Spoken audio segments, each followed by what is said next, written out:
Alright, my friends, today I just have a short lesson today to just kind of follow up on what we did yesterday with square roots.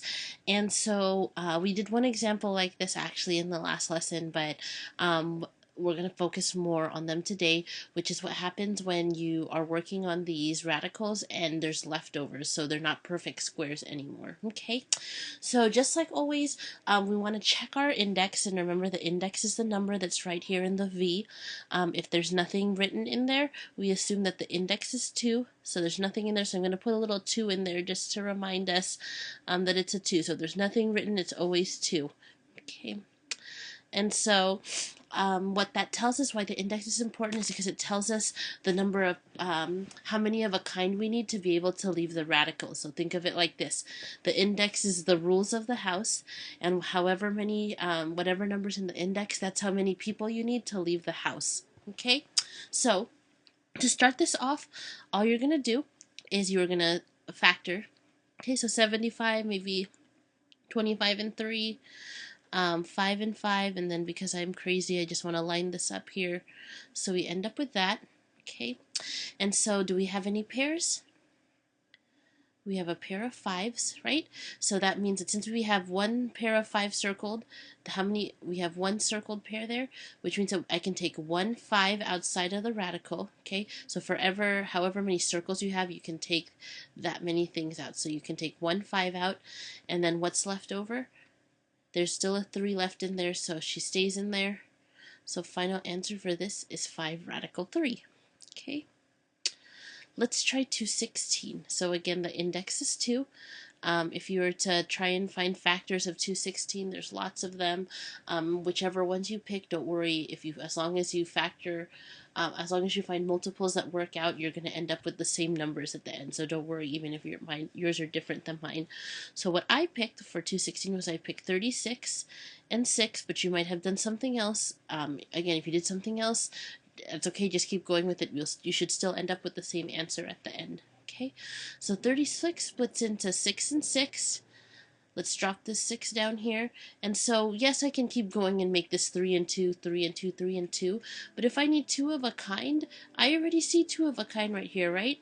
I have 3 6s, so I can circle 2 out of the 3 because I only can have groups of 2 according to my index. Since I have 1 circled, I can take a 6 out of that, and this guy unfortunately had no buddy, the 6 right here where my cursor is, so that 6 has to stay inside the house by himself. So final answer for this is 6 radical 6. Okay, alright, let's look at number 3. I have 3 radical 125, and so yes, that 3 is on the outside there. This 2 doesn't mean you're going to square the 3.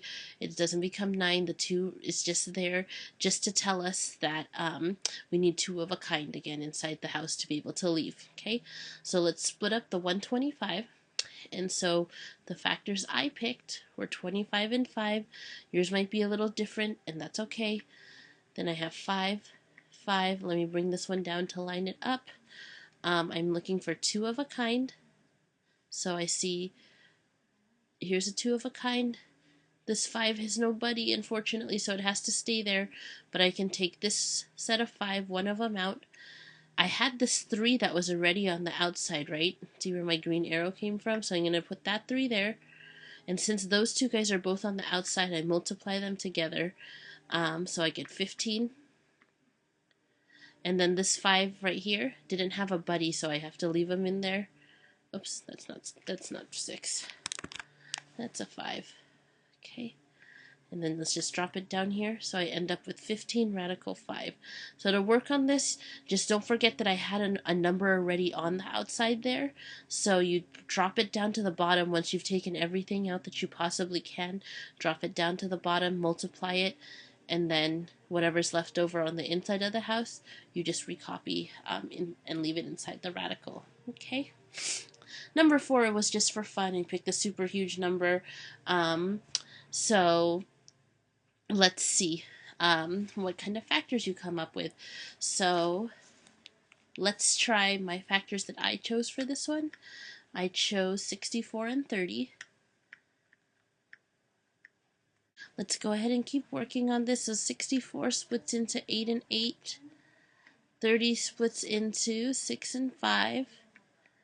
Um, Here we end up with this situation again here too, where I ended up with two of a kind right here. The eights are two of a kind. Yes, I could keep going and make it 4 and 2, 4 and 2, but if you already see the two of a kind, there's no point in doing that. I mean, you are gonna, that saves us time. Two of a kind, there's 8. Don't keep going if you don't need to, okay? If you want, we can keep going with the 6 and 5 though if you want to try. So 6 goes into 3 and 2.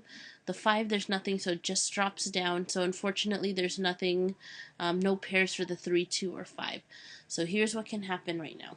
For this one, I can take out the 8 for sure, because that's a pair. And then that's the only thing I can take out. There was nothing on the outside there, so it just stays 8. Okay. Then on the inside, I had this 3. I had that 3, that 2, and that 5. And so all you do for the things that are inside, when there's lots of things like that, you just multiply them together. So 3 times 2 is 6. 6 times 5 is 30. So I have 30 left on the inside there. Okay. So again, if you have lots of things left over on the inside, that's okay. Just multiply them together, and they stay inside the radical. Okay, so final answer for this is 8 radical 30. So that's pretty much the gist of today, just showing you again what happens when there's leftovers inside. If they don't have a pair, or if they don't match up with the index, they have to stay inside the radical. Just like in number 4, if there's lots of things that are in there, then you just have to multiply them together and then they stay in here. And that's it, so don't forget to take the quiz.